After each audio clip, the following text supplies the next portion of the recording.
güzelliği. Yürekten söyleyen seni, ey sözleri eselliği. Aşık oldum özüne, iki kara gözüne. Karab doyman yüzüne, hiçbir senin güzelliği. Hiçke bilmezlik beden, bu yürek sana giden. Umidum üzmen senden, ben ölmesem güzelliği. Musafir biçaremen, ciğeri set paramen. Dilimden avaremen, senin için güzelliği.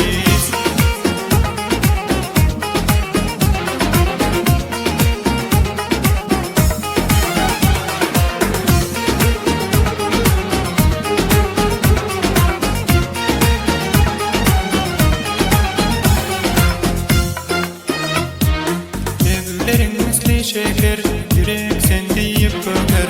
Olayın sana öper, kabul etsen güzelliği.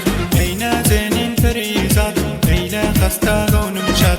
Ben sana olsam namzat, armanım yok güzelliği. Oldum aşık kızarın, sen nazenin nigarın.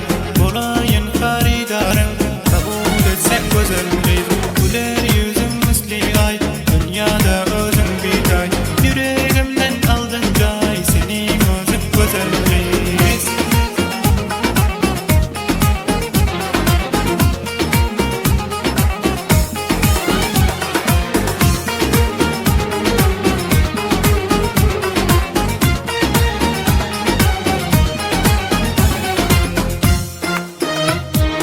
Nauça boylu yarım sen, asli vafadarım sen. Şu dünyada varım sen, bilip koysan güzelliği. Sen bana oğrin garap, eyledin halim harap. Varacak men seni sorap, çıkarırsın ey güzelliği. Eylesem canım kurban, senin için perişan. Yoktur dilimde arman, seni alsam güzelliği. İbrahim garip yadir, aşık men ol gözüne. Saz bilen okudum şiir, fakat senin gözüne.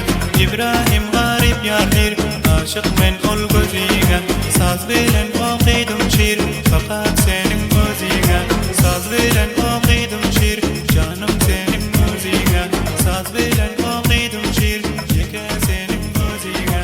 Saz bilen okudum şiir, gülüm senin gözüne. Saz bilen okudum şiir, fakat senin gözüne.